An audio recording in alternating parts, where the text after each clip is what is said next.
نحمدہ و نصلی علی رسولہ الکریم۔ بسم اللہ الرحمن الرحیم۔ آج میں حضرت ابراہیم علیہ السلام پر بات کروں گی۔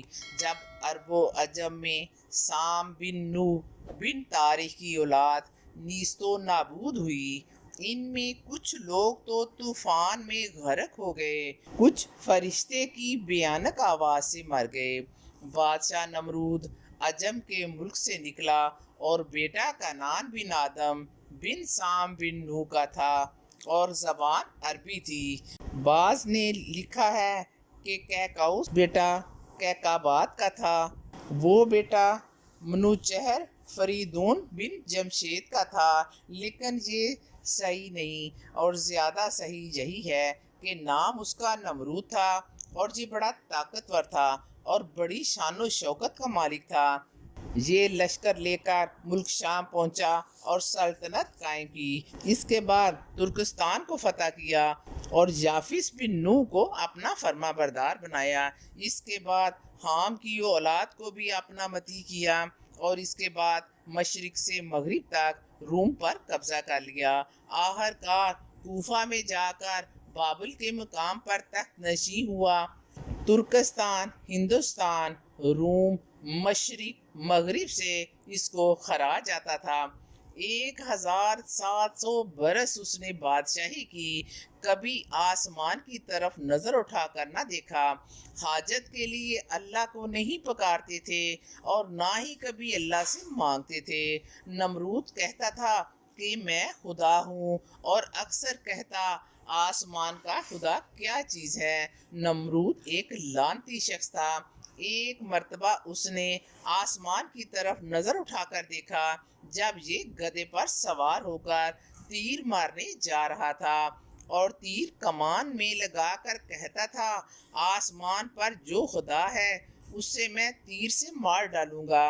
اور جب یہ ملعون باہر نکلتا تو یہ تخت کے چاروں پائے 4 ہاتھیوں کی پیٹھ پر رکھ کر بیٹھتا، تخت کو سارے ہیرے جواہرات سے آراستہ کرتا، تنابیں اس میں سونے کی لگائی جاتی، دن کو اسی تخت پر بیٹھتا، اور 400 کرسیاں اس تخت کے نیچے بچھی ہوتی۔ ہر کرسی پر جادوگر اور نجومی بیٹھے ہوتے، اور امیر و غریب اس کے گرد بیٹھتے، اور یہ بھی کہتے ہیں کہ ہفتے اقلیم کی بادشاہی صرف 4 شخصوں کو ملی، اور کوئی بھی شہنشاہ اس کے برابر کا نہیں ہوا۔ ان میں 2 مسلمان تھے جن کے نام حضرت سلیمان اور سکندر ذوالقرنین ہیں۔ 2 کافر تھے جن کے نام نمرود بن کنعان اور دوسرا بخت نصران ہیں۔ ان چاروں کو ہفت اقلیم کی بادشاہی حاصل ہوئی تھی۔ ایک دن نمرود تخت پر بیٹھا تھا اور تمام لشکر اس کے گرد تھا، جادوگر اور نجومی بھی وہاں موجود تھے۔ نمرود ان سے مخاطب ہوا اور ان سے کہا کہ آپ اتنے پریشان کیوں ہیں؟ ان سب نے جواب دیا کہ اللہ تعالی ہم سب کو اپنے حفظ و ایمان میں رکھے۔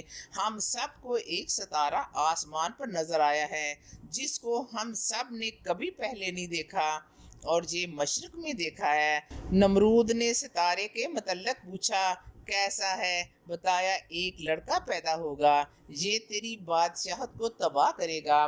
نمرود نے کہا کوئی بھی عورت اب اپنے شوہر کے پاس نہ جائے۔ نمرود کا ایک چوبدار جس کا نام طارق تھا اور اس کے بھائی کا نام عازر تھا، باپ کی وفات کے بعد طارق بھی زندہ رہا۔ تمام تفاسیر میں ان کا ذکر موجود ہے۔ طارق ایک ہاتھ میں شمع اور ایک ہاتھ میں ننگی تلوار لے کر ساری رات نمرود کے سرہانے کھڑا رہتا۔ جس دن نمرود نے یہ حکم دیا، اسی رات عازر کو خواہش ہوئی کہ اپنی بیوی کے مباشرت کرے۔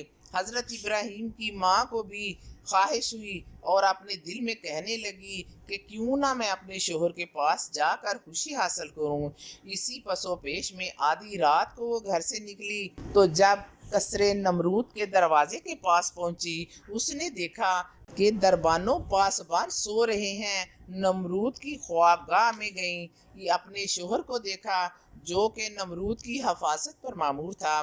دونوں کی آنکھیں ایک دوسرے سے ملی تو اس نے دیکھا کہ خاوند کے ایک ہاتھ میں شمع اور دوسرے میں تلوار ہے۔ اسی لمحے اللہ کے حکم سے کوئی اور آدمی نمودار ہوا اور وہ آدمی شمع اور تلوار لے کر کھڑا ہو گیا۔ میاں بیوی نے مباشرت سے فراغت پائی اور اسی شب اللہ تعالیٰ کے حکم سے ابراہیم نے اپنی ماں کے رحم میں قرار پکڑا۔ آزر نے اپنی بیوی سے کہا کہ خبردار یہ راز کبھی بھی کسی پر ظاہر نہ کرنا، اور راستے میں گھر جاتے وقت کوئی بھی تمہیں نہ دیکھے۔ بیوی چپکے سے اپنے گھر چلی گئی اور اس راز کو صرف اللہ ہی جانتا تھا۔ جب صبح ہوئی تو نمرود نیند سے بیدار ہوا تو آزر کی طرف دیکھا۔ جب اس کی پیشانی کی طرف نگاہ پڑی، کیا دیکھتا ہے کہ نور آزر کے چہرے پر چمک رہا ہے۔ نمرود نے آزر سے کہا کہ آزر میں تیرا چہرہ نورانی دیکھ رہا ہوں۔ آزر نے ترقی و سربلندی کی دعا کی۔ اس کے بعد نمرود اٹھ کر تخت پر جا بیٹھا، نجومیوں اور راہبوں کو اپنے محل میں بلوایا اور ان سے کہا کہ وہ اپنے علم سے بتائیں کہ لڑکا پیدا ہوا ہے یا کہ ابھی ماں کے شکم میں ہے۔ ان سب نے دریافت کر کے بتایا جہاں اپنا گزشتہ شب یہ لڑکا اللہ کے حکم سے باپ کے سلب سے ماں کے شکم میں آ چکا ہے۔ اس کے بعد نمرود نے حکم دیا جتنی بھی جنتی عورتیں ہیں وہ سب بچے کے پیدا ہوتے ہی اپنے لڑکوں کو مار ڈالیں۔ سب جنتی عورتوں نے اپنے بیٹوں کی پیدائش کے بعد ان کو مار ڈالا۔ جب ابراہیم نے اپنی ماں کے شکم میں 9 مہینے گزارے، اس کی ماں نمرود کے ڈر سے شہر سے دور ایک میدان میں غار میں جا کر چھپ گئی، اور اسی غار میں حضرت ابراہیم علیہ السلام پیدا ہوئے، اور حضرت ابراہیم علیہ السلام کی پیدائش پر غار ان کے نور سے روشن ہو گئی۔ غار میں تاریکی اس نور کی وجہ سے ختم ہو گئی۔ ان کی ماں رونے لگی اس خوف سے کہ لڑکے کو مار نہ دے۔ لڑکے کو کپڑے میں لپیٹ کر وہیں چھوڑ کر اپنے گھر کی طرف روتی ہوئی چلی گئیں۔ اسی وقت حضرت جبرائیل علیہ السلام نازل ہوئے۔ حضرت ابراہیم کے دونوں ہاتھوں کے دونوں انگوٹھوں سے شہد جاری ہوا اور حضرت ابراہیم اس کو چوستے رہے اور کسی چیز کے محتاج نہ ہوئے، اور ہر ہفتے ان کی ماں ان کے پاس جاتی تھی۔